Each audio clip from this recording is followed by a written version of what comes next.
반갑습니다. 여러분, 오늘도 예배의 자리에서 함께 예배하시며 찬양하고 기도하시는 모든 분들에게 하나님의 놀라운 은혜와 은총이 함께 하시기를 주님의 이름으로 소망합니다. 요즘 젊은이들은요, 인터넷이라는 도구 때문에 친구라고 불리우는 사람들이 부쩍 많아진 시대가 되었습니다. 페이스북이나 인스타그램, 많은 이 어플리케이션들을 보면요, 수백 명은 기본이고 수천 명, 수만 명의 친구를 보유한 사람들이 엄청나게 많아진 시대가 바로 오늘 우리가 살아가는 이 시대예요. 이게 다 인터넷이라는 네트워크 덕분입니다. 인터넷 친구를 많이 가진 보유한 사람은요, 자신이 엄청나게 인기 있는 사람이 된 것 마냥 자신 있는 삶을 살아가는 것을 보게 됩니다. 이 앞에 있는 젊은이들은 아마 알 거예요. 그런데 한번 가만히 생각해 보시기 바랍니다. 컴퓨터 클릭 한 번으로 간단히 친구를 맺었다고 해서 그것이 그 사람과 진정한 깊은 친구의 관계가 되었다라고 말할 수 있을까요? 여러분 어떠세요? 여러분은 친구라고 할 수 있는 사람이 과연 몇 분이나 계십니까? 여러분은 친구라는 것을 과연 어떻게 정의하고 계십니까? 어떤 사람이 친구예요, 여러분? 영국의 한 사회학자 로빈 바던이라는 사람은요, 친구라는 관계를 다음과 같이 정의합니다. 어떤 자리에 초대받지 않은 사람이 갑자기 불쑥 나타나 술이나 밥을 함께 먹어도 당황스럽지 않고 불편하지 않은 사람. 술 먹는다니까 눈이 번쩍 뜨이는 사람이 있으신데, 그렇게 술자리나 밥자리에 함께 갑자기 동석을 우연치 않게 해도 불편하지 않고 당황스럽지 않은 정도의 관계의 사람이 바로 친구다라고 정의를 합니다. 한번 생각해 보세요. 여러분은 이런 사람이 과연 몇 명이나 있으십니까? 인간이라는 존재가 아주 어릴 때는요, 부모나 형제와 같은 이런 가족 관계로부터 사회생활이 시작되고 사회생활을 배웁니다. 그리고 학교에 들어가면서 어떻게 되죠? 관계가 점점 넓어집니다. 유치원, 초등학교, 중고등학교를 지나 대학을 가고 직장 생활을 하면서 점점 더 많은 인간관계 가운데 살아가게 되지요. 그런데 이렇게 넓어지던 인간관계가요, 어느 시점이 지나면서부터 어떻게 되죠? 점점 좁아집니다.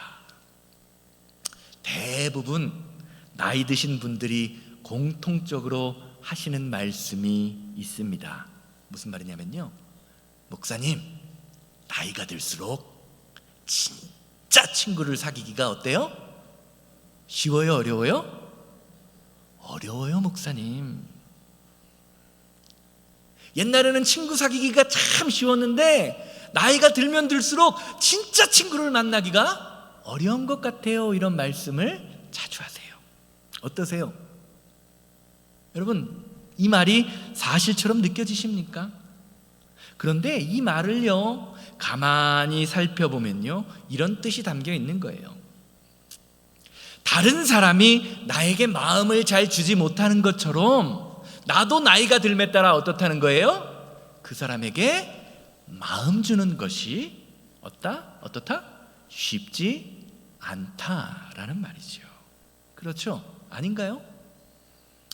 창세기 2장 18절을 보면요, 하나님께서 자신이 창조하신 인간을 바라보시면서 모든 것들을 다 보기에 좋았더라 라고 말씀하시는데, 보기 좋지 않다라고 말씀하신 것이 있어요. 바로 인간이 혼자 지내는 것이었습니다. 창세기 2장 18절입니다. 여호와 하나님이 이르시되 사람이 혼자 사는 것이 좋지 아니하니 내가 그를 위하여 돕는 베풀을 지으리라 하시니라. 창조한 모든 것이 좋았는데요, 하나님이 창조하신 것 가운데 좋지 않은 것이 있는데 바로 인간이 혼자 지낸 것입니다. 사랑하는 여러분, 우리가 살아가는 사회의 시스템을 보시기 바랍니다. 이제는요, 대부분의 시스템이요, 혼자 지내는 것을 유도하는 패턴으로 만들어지고 있습니다.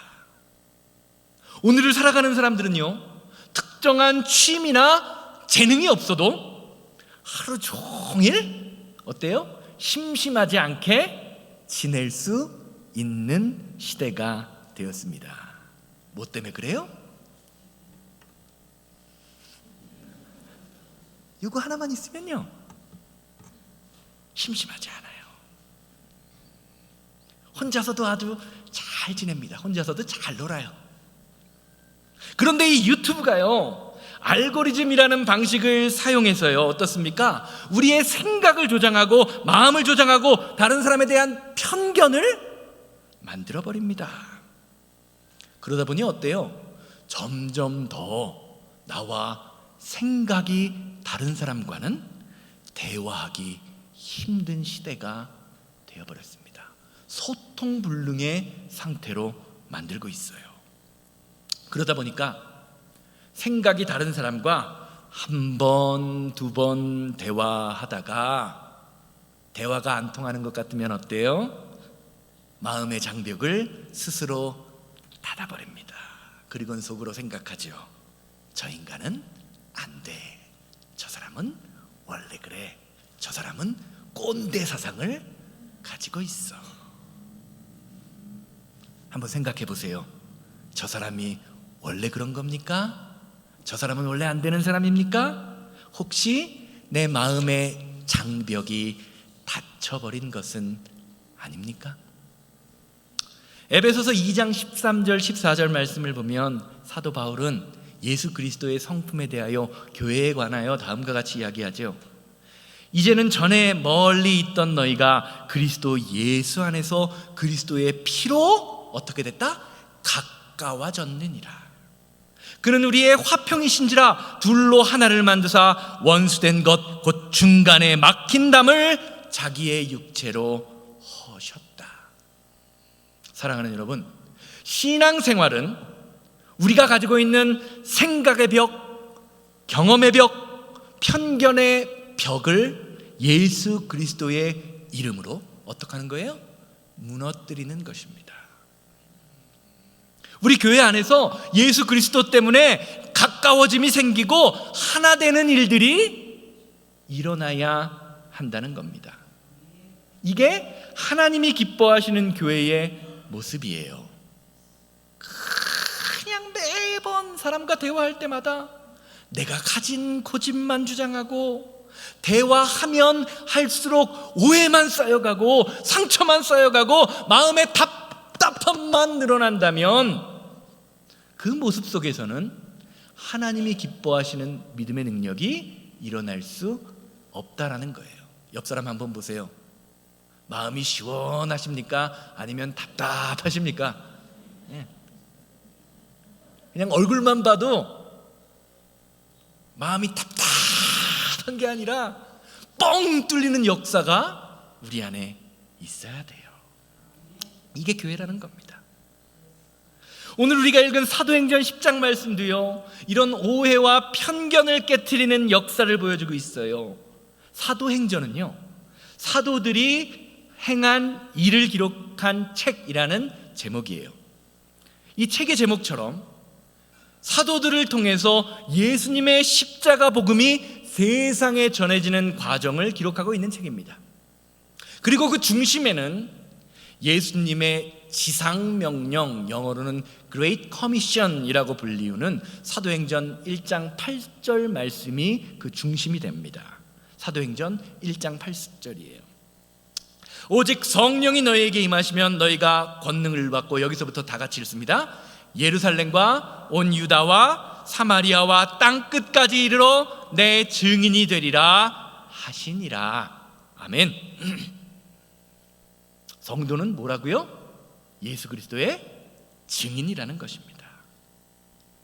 예수님의 이 말씀처럼 예수님의 부활을 경험했던 사도들의 사명은 예수님의 명령을 따라서 땅 끝까지 복음을 전하는 것이었습니다. 그런데 사도행전을 보면 참 재미있는 사실이 있어요. 땅끝 복음이라는 이 사명이요, 당시 예수님의 제자라고 불리웠던 예수님의 12사도를 통해서 이루어진 것이 아니라는 겁니다. 하나님은 이 땅끝 전도를 위하여 당시 예수님을 핍박했던 사울, 후의 이름이 바울로 바뀌지요. 그 사울을 부르십니다. 이게 사도행전 9장에서 일어나는 사건이에요.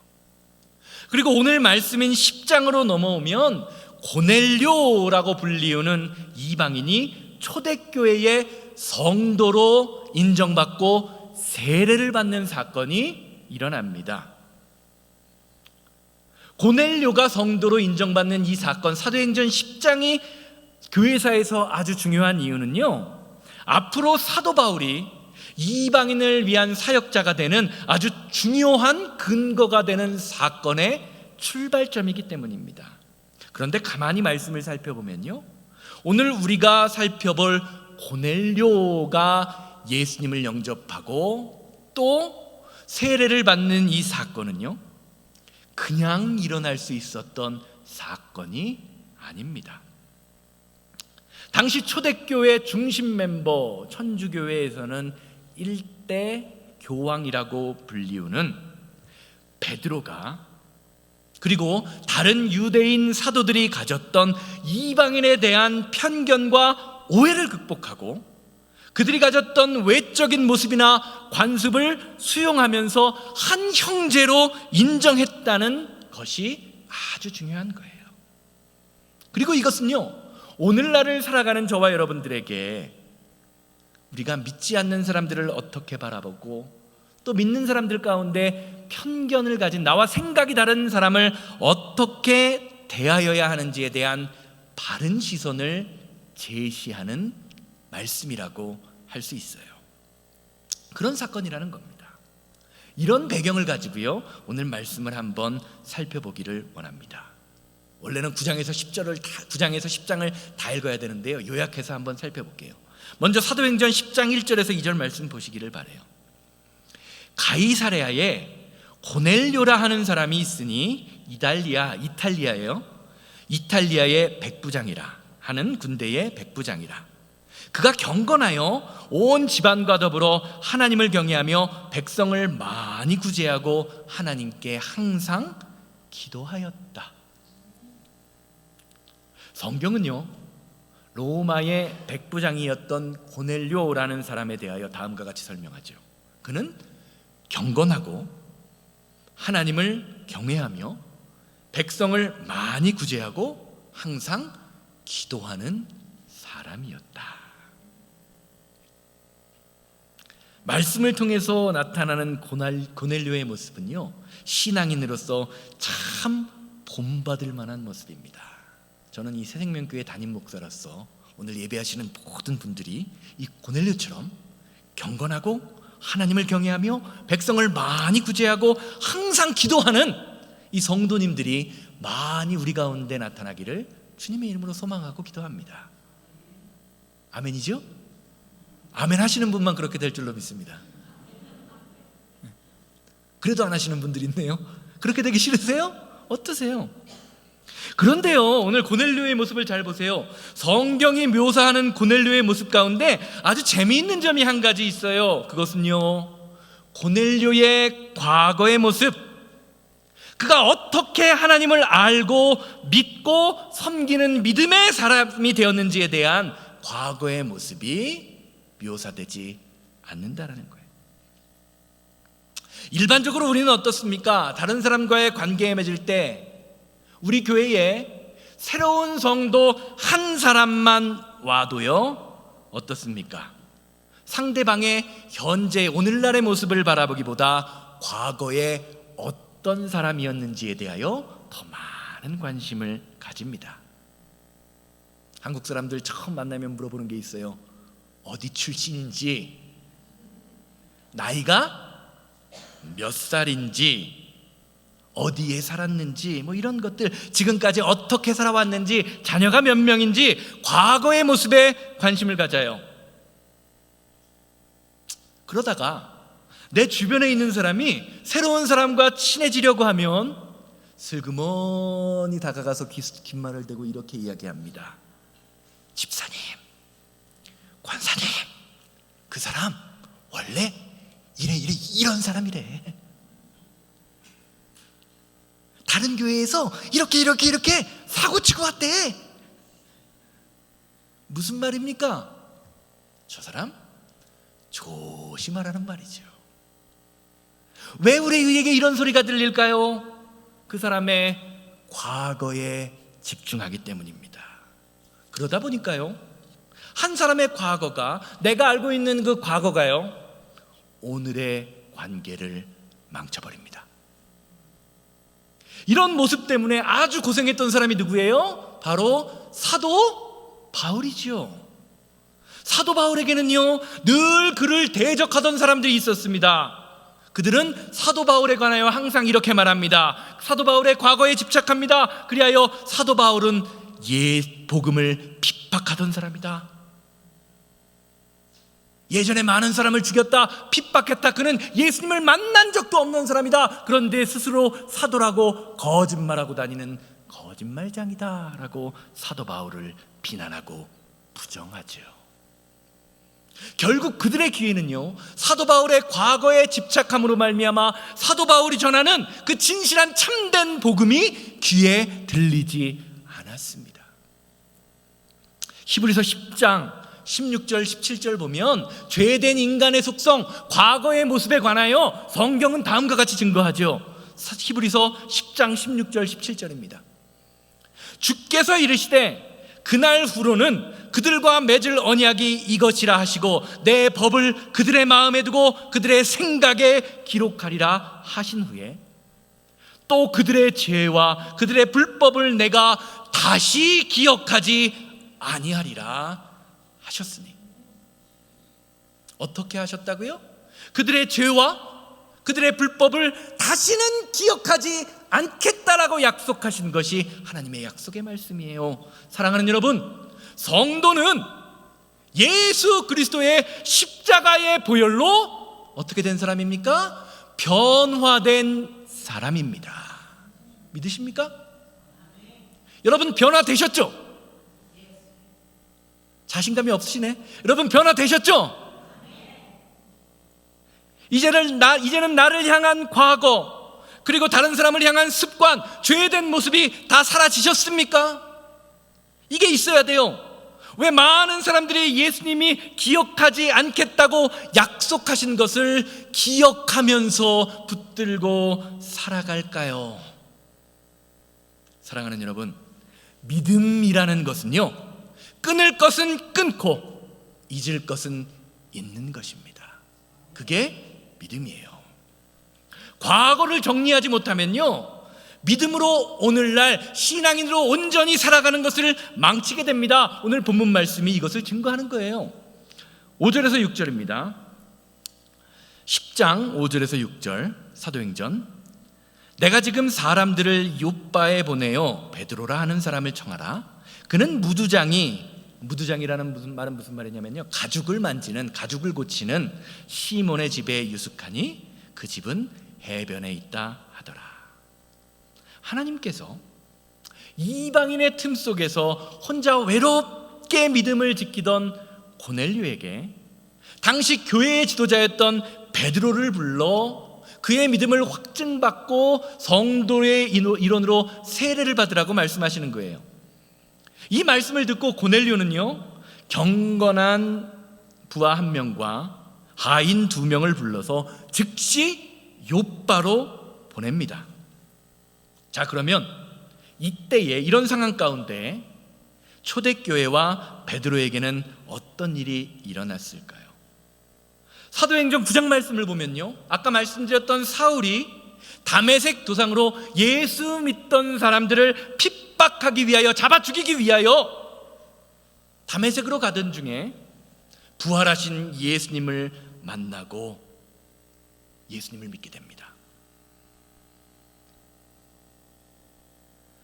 베드로도 예루살렘에서 전도하는 모습이 나와요.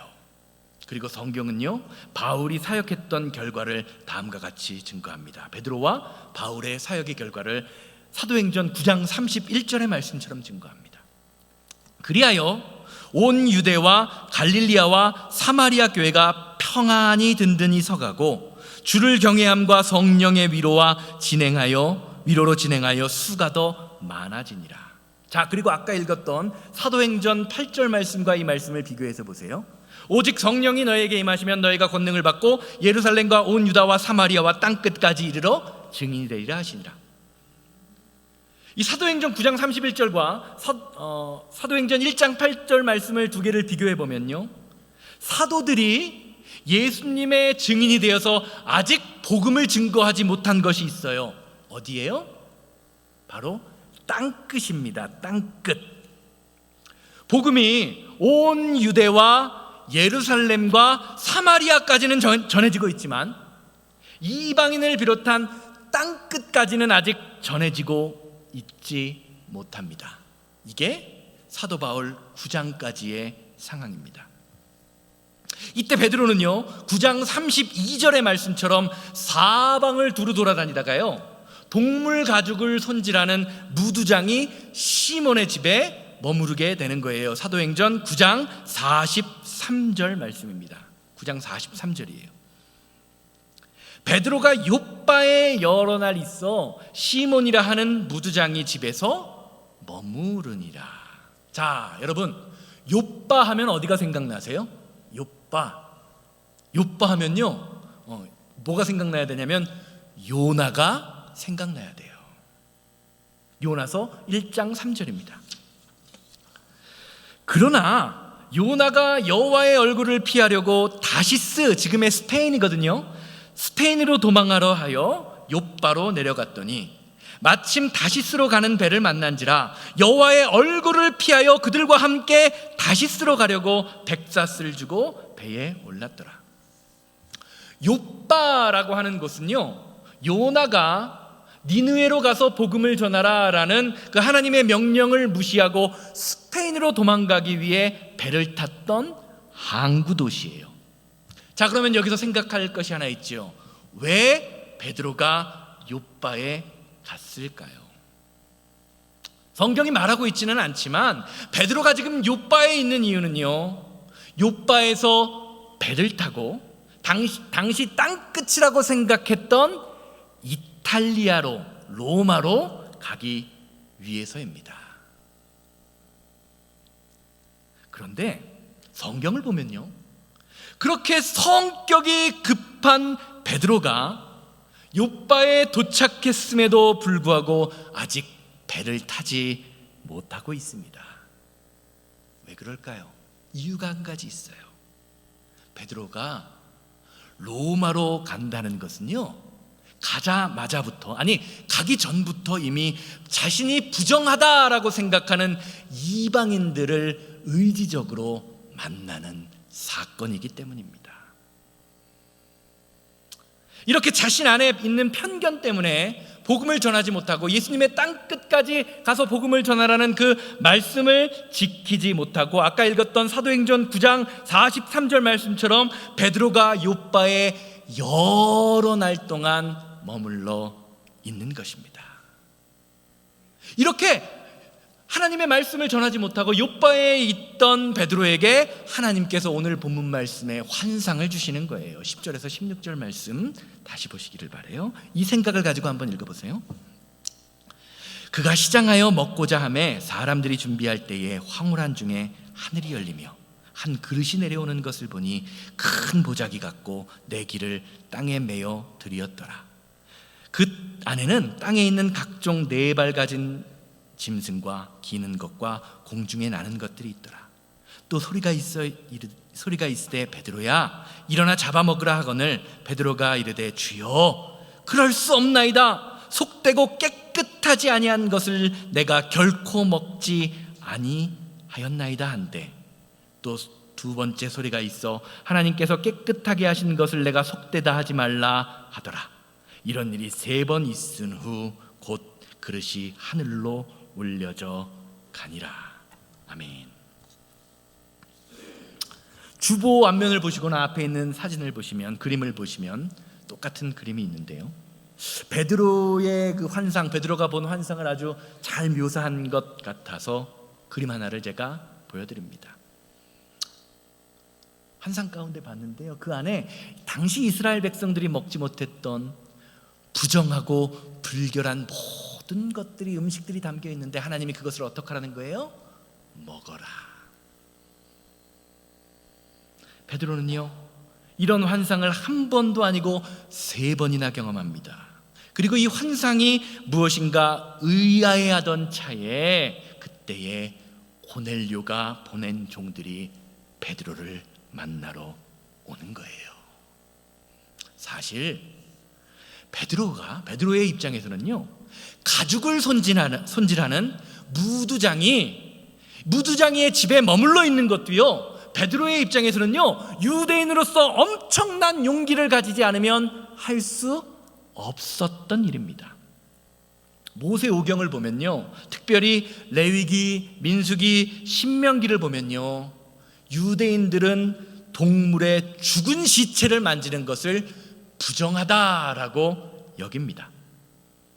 그래서 어떤 사람이 짐승의 죽은 시체를 만지면 그 짐승의 부정함이 그 사람에게 전달되기 때문에 그 사람과 함께 음식을 먹거나 같은 집에 머무르는 것은 나도 부정하게 되는 사건이라고 여기면서 살아왔습니다. 그런데 그랬던 베드로가요, 동물 가죽을 손질하려면 어떻게 해야 되죠? 죽은 동물을 만져야 되잖아요. 죽은 동물을 손질하는 그런 가죽을 만지는 시몬의 집에 머무르고 있습니다. 쉽게 말하면 베드로의 입장에서 시몬의 집에 머무르는 것은요, 그가 평생을 지켜봤던 율법을 어기는 용기 없이는 절대로 할 수 없었던 행동이라는 거예요. 그런데 하나님께서는요, 이런 베드로의 믿음과 생각과 그 율법을 지킨 그 넘고자 했던 마음을 넘어서요, 베드로가 가지고 있는 편견, 그가 가지고 있는 오해의 장벽까지도 완전히 허물기를 원하십니다. 왜냐하면 그가 가지고 있는 오해와 편견을 깨뜨리지 않고서는 땅끝 복음이라는 전도가 이루어질 수 없기 때문입니다. 마지막까지 지키고 싶었던 것, 내가 절대 이것만은 놓지 못할 것 같은 것을 내려놓게 하시는 거죠.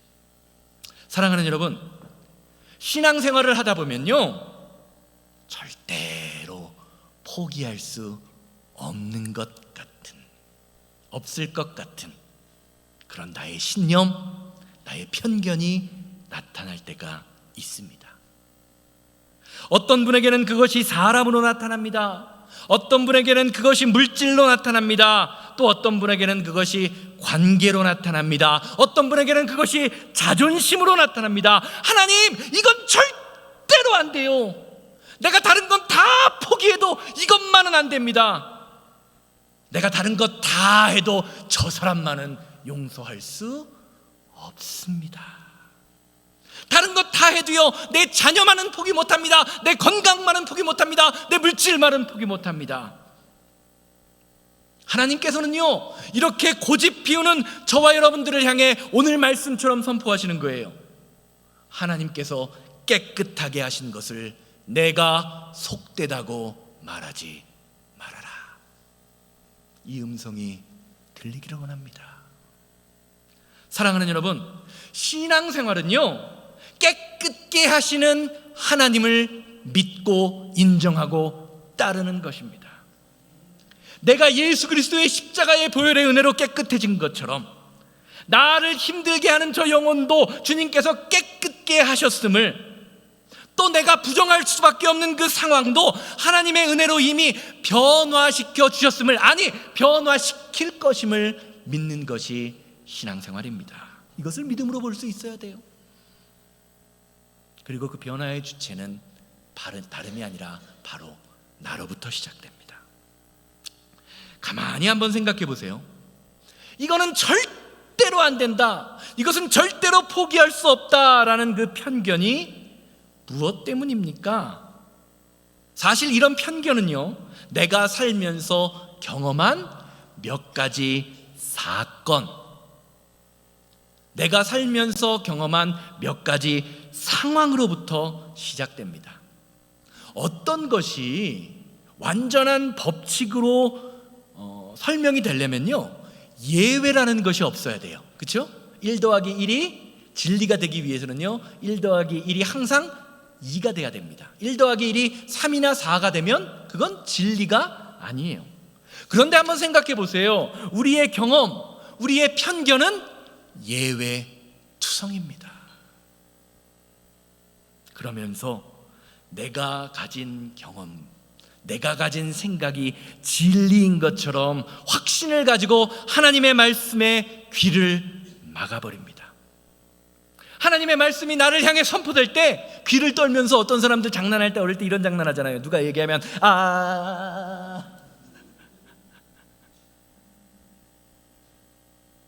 귀를 막으면서 하나님의 말씀을 안 들어요. 들리겠습니까? 안 들리겠습니까? 아니면 한 귀로 듣고 귀는 2개니까 한 귀로 흘려버립니다. 하나님의 말씀에 베드로는 완전히 순종합니다. 지금은 알 수 없지만 하나님이 그렇게 말씀하시는 이유가 있다는 것을 깨달아요. 그리고 성경의 말씀대로 고넬료의 집에 가서 그 집에 있는 모든 식구들에게 그리스도를 전하고 세례를 줍니다. 그러면서 다음과 같이 선포합니다. 베드로 사도행전 10장 34절 35절입니다. 베드로가 입을 열어 말하되 내가 참으로 하나님은 사람의 외모를 보지 아니하시고 각 나라 중에 하나님을 경외하며 의를 행하는 사람은 다 받으시는 줄 깨달았도다. 사랑하는 여러분, 믿음이란 깨달음입니다. 깨달음이 있어야 돼요. 그리고 그 깨달음대로 살아갈 때에 하나님이 받으시는 믿음의 역사가 일어나게 되는 것입니다. 오늘 이 시간 하나님의 말씀을 듣고 여러분들이 깨닫는 것은 과연 무엇입니까? 그렇다면 그 깨달음을 통해 어떤 변화와 믿음의 사건이 여러분으로부터 출발되고 있으십니까? 결론적으로 말씀드릴게요. 사도행전 9장을 보면요, 베드로가 요빠에 머물렀던 이유에 대하여 다음과 같이 설명합니다. 다비다 혹은 도르가라고 불리우는 여제자가 하나가 있었는데요, 그 여제자가요 갑자기 죽어버려요. 그래서 베드로가요 병들어 죽은 시체를 향하여 도르가야 일어나라, 다비다야 일어나라 하니까요 어떻게 됐을까요? 어떻게 됐을까요? 그 여자가 살아납니다. 살아나는 믿음의 역사가 일어나요. 그런데요, 사도행전 9장 말씀은 베드로의 사람을 살리는 역사를 보면서 다음과 같이 말하는 거예요. 그렇게 베드로가 사람을 살리는 기적을 행했을지라도 그는 여전히 하나님이 원하시는 곳으로 가지 못하고 주저하면서 요빠에 머무르고 있다라는 겁니다. 왜요? 아직도 마음속 깊이 사로잡고 있던 이방인을 향한 그의 편견이 그의 복음을 전하는 것을 방해하고 있는 것입니다. 사랑하는 여러분,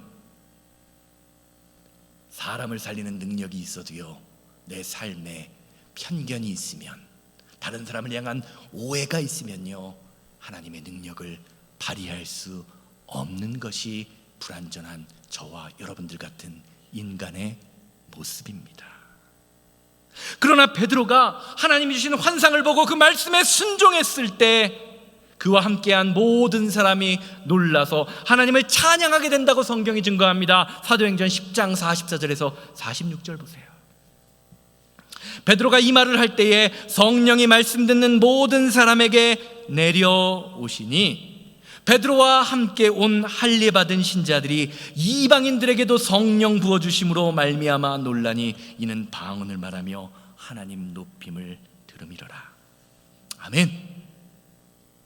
이 하나님을 높임, 하나님을 향한 찬양이 우리 가운데 날마다 드러나게 되기를 주님의 이름으로 소망합니다. 신앙생활은요, 하나님을 향한 믿음을 쌓아가는 것입니다.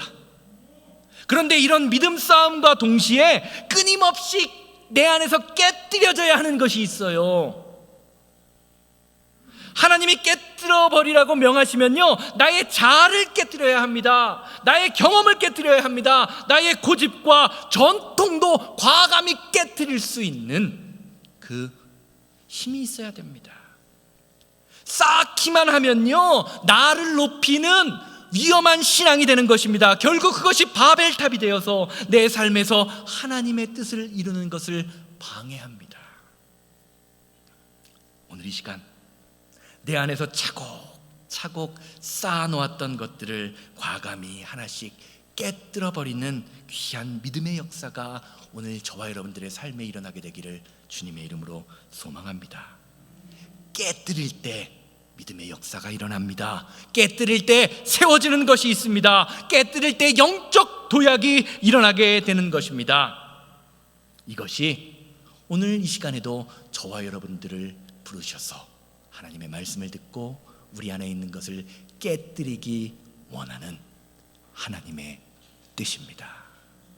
이 시간 다 같이 자리에서 일어나셔서 원하고 바라고 기도합니다 부르시면서, 주님, 내가 지금까지 내 안에 쌓아왔던 내 모든 고집과 자아와 경험과 세상의 모든 것, 다른 사람을 향한 편견과 아집을 주님의 십자가 앞에서 내려놓을 수 있도록 인도하여 주시옵소서. 다 같이 통성으로 기도합니다.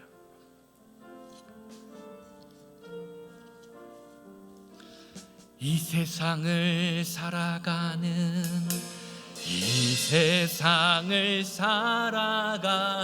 동안에 나의 힘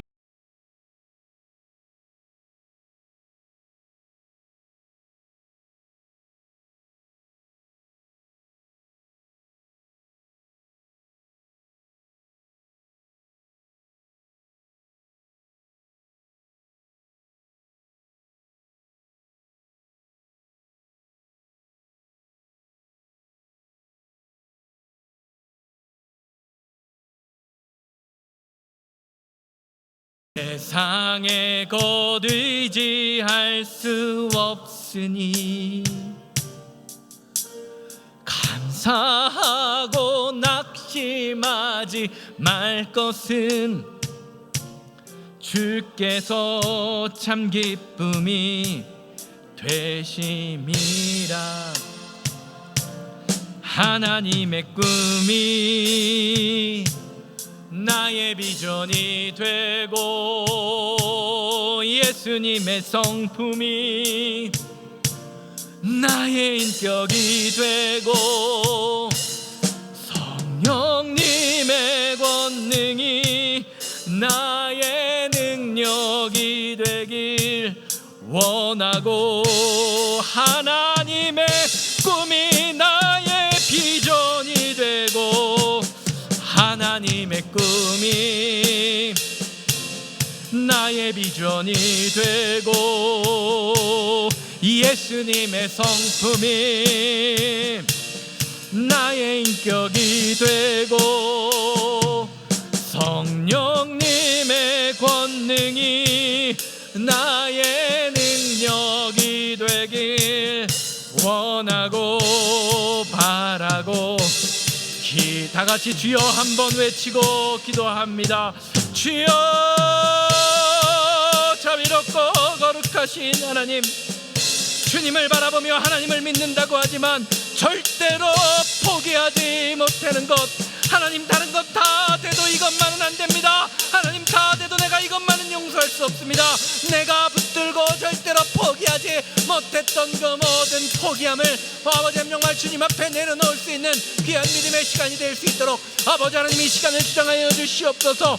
예수님의 능력이, 예수님의 은혜와 예수님의 권능이 아버지 하나님 사람을 살릴 만한 믿음이 있어도, 능력이 있어도 내 편견에 갇히면 하나님의 뜻을 전하지 못하는 것처럼, 아버지 하나님, 나의 경험과 나의 습관과 나의 고집과 나의 모든 것을 주님 앞에 내려놓는 귀한 시간이 바로 이 시간이 될 수 있도록 주여, 예배하는 모든 성도님들에게 성령 충만의 은혜를 더하여 주시어서 전하는 모든 자와 듣는 모든 자가 하나 되어 하나님의 뜻을 전하는 귀한 믿음의 사건들 일어나게 하여 주시옵소서.